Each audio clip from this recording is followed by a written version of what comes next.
Olá pessoal, tudo bem? Eu sou a professora Vanessa Novaes e eu quero começar falando no vídeo que eu estou muito feliz. O meu vídeo de anatomia do encéfalo chegou aí para mais de 500 mil de visualizações, o que me deixou muito feliz. E eu fiz uma enquete, perguntei a vocês qual assunto que vocês gostariam de saber a respeito de anatomia, de fisiologia humana. Hoje, na aula de hoje, vocês vão ver um pulmão verdadeiro, né? De humano, e vamos falar um pouquinho sobre anatomia básica, falando um pouquinho também de como funciona. Eu gostaria de começar falando para vocês que a principal função do sistema respiratório é fazer a troca gasosa, doar oxigênio à circulação sanguínea, para que pelo sangue esse oxigênio atinja as nossas células, porque as nossas células precisam de oxigênio para fazer respiração celular aeróbia, para produzir energia. E todas as células precisam produzir energia para sobreviver. Então a principal função do sistema respiratório é justamente fornecer oxigênio à circulação, transformando a circulação venosa em uma circulação arterial, rica em oxigênio, e esse oxigênio vai se difundir pelas células do teu corpo. Vou falar de uma maneira bem geral sobre essa estrutura, isso aqui que é um órgão verdadeiro de humano. E aqui a gente está diante então dos dois pulmões e o coração. E a primeira coisa que a gente vai observar é a diferença entre os dois pulmões. Dê uma olhadinha aqui, gente. Primeira coisa que a gente consegue observar, esse aqui é o pulmão esquerdo e esse aqui é o pulmão direito. Lembra que a posição anatômica não é essa. A posição anatômica no seu peito é virada assim, ó. É assim, dentro do seu peito. E aí você coloca dentro do seu peito. Então esse é o pulmão direito, esse é o pulmão esquerdo. Então quando você vira de frente, ó, o que você vê para o lado direito, na verdade, é esquerdo. O que você vê para o lado esquerdo, na verdade, é direito. Os pulmões, eles são diferentes. Por exemplo, o pulmão esquerdo, como vocês podem observar, eles têm dois lobos. Lobo superior e lobo inferior, dividido por essa fissura aqui, ó, chamada de fissura oblíqua. Ó, vou abrir aqui para você olhar aqui dentro, ó. Tá? Então aqui a gente tem lobo superior do pulmão esquerdo, lobo inferior do pulmão esquerdo, dividido pela fissura oblíqua. Já no pulmão direito, a gente observa o lobo superior, médio e inferior, dividido pela fissura horizontal, que aqui está um pouco oblíqua por conta da peça, característica da peça, e aqui a fissura oblíqua, dividindo o pulmão em três lobos, ó. Vocês podem observar aqui, são três lobos. Muito bem, e o pulmão, essa face que você está vendo aqui do pulmão, é a face que está em contato com as costelas, então isso aqui é a face costal. Essa outra face do pulmão aqui, ó, que está em contato com o mediastino, onde encontramos o coração, é chamado de face mediastinal, tá? E aqui embaixo, ó, essa parte aqui do pulmão, aqui embaixo, é a parte que está em contato com o diafragma, então aqui vai ser a face diafragmática. Aqui a gente vai observar, aqui a face diafragmática. Então, face costal, face mediastinal e embaixo a face diafragmática. Muito bem. Outra característica interessante é com relação ao tamanho. O pulmão esquerdo normalmente é menor do que o pulmão direito. Além do direito ter três lobos, o pulmão esquerdo tem só dois, eles também têm diferença de tamanho. Outra característica é que o coração, apesar de ele estar no meio, né, no mediastino, ele se projeta, o seu ápice aqui, esse aqui é o ápice do coração, ele se projeta um pouco para o lado esquerdo. Por isso que aqui a gente tem a impressão cardíaca, que é justamente por conta da projeção do coração, do ápice do coração para o lado esquerdo. Então aqui a gente encontra a impressão cardíaca, coisa que a gente não encontra no lado direito. E aqui a gente encontra o coração bem no meio, levemente inclinado para a esquerda. Virando aqui a peça, a gente vai observar, e aqui está cortado, a gente vai observar esse tubo aqui, ó. E esse tubo é chamado de traqueia. E a gente consegue, inclusive, observar que a traqueia, ela tem vários anéis em formato de C, anéis cartilaginosos. Aqui a gente consegue ver bem a traqueia. Aqui a gente está olhando a parte, ó, a gente estava de frente, agora a gente está olhando aqui atrás, tá? E aqui a gente vê a traqueia. A traqueia, ela vai levar o ar para o pulmão, e aí, bem aqui, ó, a gente tem a carina, que é a região de bifurcação da traqueia. A traqueia, ela vai se bifurcar em 2 tubos, ó, a gente consegue ver aqui, ó, 2 tubos, tá vendo? Um tubo que vai para um pulmão e um outro tubo que vai para um outro pulmão, levará para esses pulmões. Esse tubo aqui vai para o pulmão direito e esse tubo aqui vai para o pulmão esquerdo. Eles são chamados de brônquios primários ou brônquios principais. E se a gente continuasse com eles, eles iam se ramificar um para cada lobo do pulmão, de tal maneira que o pulmão direito tem 3 brônquios secundários ou lobares, enquanto que o pulmão esquerdo tem 2 brônquios secundários ou lobares. E esses brônquios vão se ramificando cada vez mais, formando os brônquios terciários ou segmentares, que vai um para cada segmento do pulmão, né? E depois eles vão ficando cada vez menores até chegarmos nos bronquíolos respiratórios e nos alvéolos, que é a região onde vai acontecer de fato a troca gasosa. A gente pode dizer que aqui é o ápice do pulmão e aqui é a base do pulmão, onde repousa o diafragma.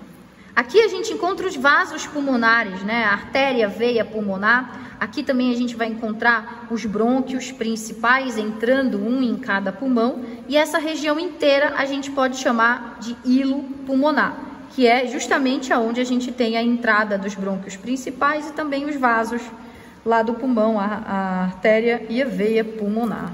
Para esse ar entrar na via aérea e chegar lá nos pulmões, ele precisa entrar a favor do gradiente de pressão, porque o que faz o ar entrar no pulmão é a pressão, a diferença de pressão. Então eu preciso fazer alguma coisa para que a pressão interna seja menor do que a pressão ambiental, né? A pressão externa. E, consequentemente, a favor do gradiente de pressão, esse ar vai entrar na via aérea e vai atingir os pulmões.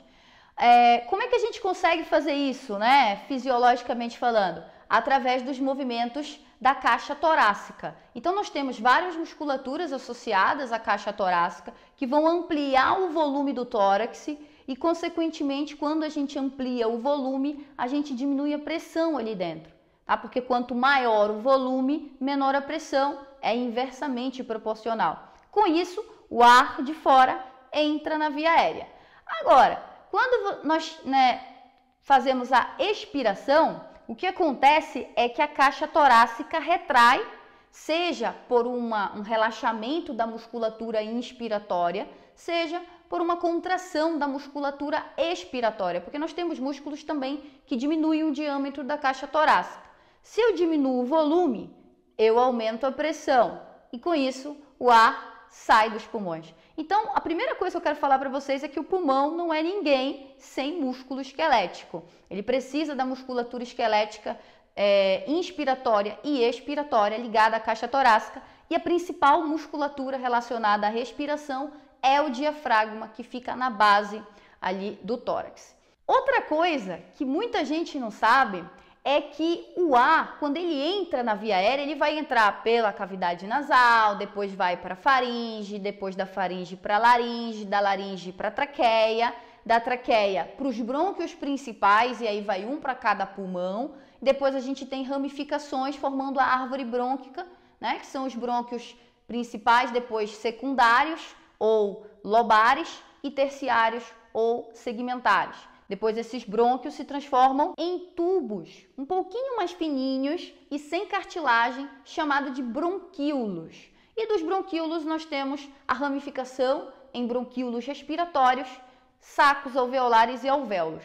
Nesse corte aqui do pulmão, a gente consegue ver bem como que a via condutora que leva o ar para a via de troca, ela vai se ramificando, formando uma espécie de galhos de árvores que a gente chama de árvore brônquica.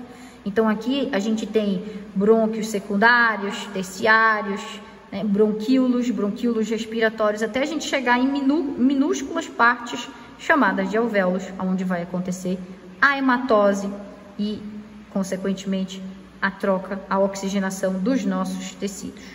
Do bronquíolo respiratório para frente, galera, nós temos a via que a gente chama de via de troca. Então, ali, a parede é tão fina, né? É tão delgada a parede dos bronquíolos respiratórios e do alvéolo, que o oxigênio que veio do ar consegue se difundir, atravessar essa parede e cair dentro dos capilares pulmonares. A isso dá-se o nome de hematose. Então, o que é hematose? É o oxigênio sair de dentro do alvéolo, do saco alveolar, do bronquíolo respiratório e cair no capilar pulmonar. E ele faz isso também por diferença de concentração. Como eu tenho mais oxigênio dentro do alvéolo, afinal, eu inspirei, né? Eu vou ter mais oxigênio e aquele sangue que está passando ali perto do alvéolo é um sangue desoxigenado, é um sangue venoso. Já rodou o corpo inteiro, as células já pegaram todo o oxigênio que precisava.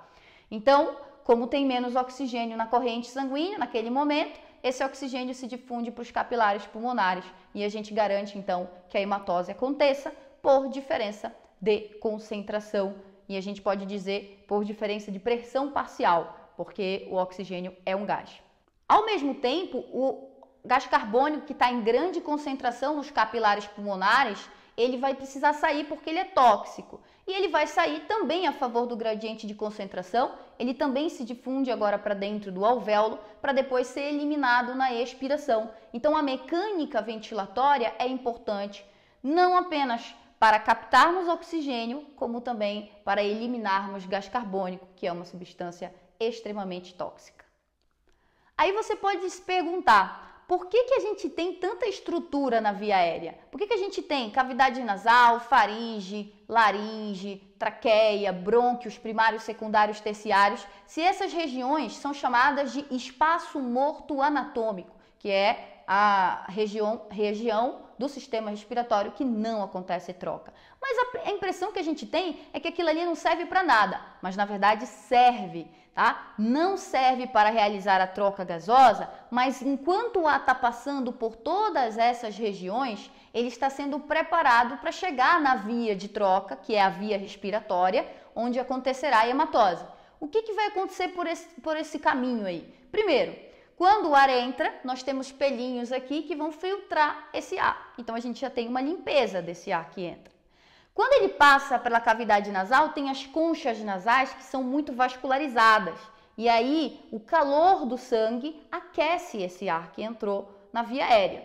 Quando ele passa lá pela traqueia, o epitélio da traqueia, dos brônquios, ele é um epitélio bem específico que depois você pode pesquisar, chamado de epitélio respiratório de revestimento pseudoestratificado, cilíndrico, ciliado com células caliciformes. Mas você pode pesquisar isso em outro momento. E esse epitélio, ele tem células caliciformes, que são células glandulares, que produzem um muco, que a galera gosta de chamar de catarro. E aí, esse muco, ele tem uma função importante. Ao longo do trajeto do ar até a via respiratória, esse ar ele vai sendo limpo por causa da presença desse muco. Então, se entra um vírus, uma bactéria, uma partícula estranha, esse muco engloba essa partícula estranha e depois a gente tem cílios no epitélio lá da traqueia, dos brônquios, tem cílios. E esses cílios começam a balançar para empurrar esse muco com sujeira ou bactéria ou vírus, seja lá o que for, para fora da tua via aérea. E aí é nesse momento que você tosse. Além do mais, além de aquecer, além de filtrar, nós temos então a limpeza, né, desse ar. E por fim, esse ar que está entrando na via aérea condutora, ele também vai ser umedecido. Afinal, temos água ali na superfície dessas estruturas e, consequentemente, o ar que vai passando ali vai ganhando água e vai umedecendo. Quando a gente tem qualquer problema na passagem desse ar pela via aérea, a gente vai ter alguns probleminhas que vocês já devem conhecer, como, por exemplo, quem aqui tem asma? O que é asma? Quando o ar vai passando pela via condutora, ele vai chegando bem próximo do alvéolo, ele chega numa região chamada de bronquíolo. Nas pessoas que têm asma, acontece uma constrição desses bronquíolos e, consequentemente, o bronquíolo que deveria ser assim, fica assim. Com isso, nós temos um aumento da resistência para a passagem do ar e, consequentemente, esse indivíduo vai ter muita dificuldade na hora de respirar. Às vezes a gente pode ter edema entre o alvéolo e o capilar pulmonar, por exemplo, que a galera chama de edema agudo de pulmão. Enfim, tem um monte de coisa. Fibrose cística, por exemplo, que é um probleminha na produção desse líquido que fica na via condutora, né? Tem uma deficiência num canal de cloreto que vai impactar aí na produção desse líquido e esse líquido vai ficando mais viscoso, né? Tão viscoso que começa a imobilizar os cílios da via aérea e, consequentemente, você vai diminuir a sua capacidade de fazer essa limpeza do ar que entra na via aérea e aí você vai produzindo mais e mais muco, isso começa a entupir, ocupar muito espaço na via aérea, impedindo a passagem do ar, por exemplo, e favorecendo também proliferações de bactérias e vírus. Se eu começasse a falar de problemas e de fisiologia respiratória aqui, eu ia ficar com vocês pelo menos uma semana. Mas se você quiser entender melhor como que funciona a fisiologia respiratória, eu tenho 2 vídeos no canal, parte 1 e parte 2, que são vídeos de uma aula que eu dei para uma turma minha e que você pode assistir, são vídeos bem longos e bem detalhados a respeito da fisiologia respiratória. Dá um pulinho lá que vale a pena. E aí, pessoal, essa foi a nossa aula sobre o sistema respiratório. Eu espero que você tenha gostado. Se você gostou, curta, compartilhe, envie para as pessoas que você acha que vai curtir o conteúdo e se inscreva no meu canal. Te aguardo no próximo vídeo. Tchau, tchau!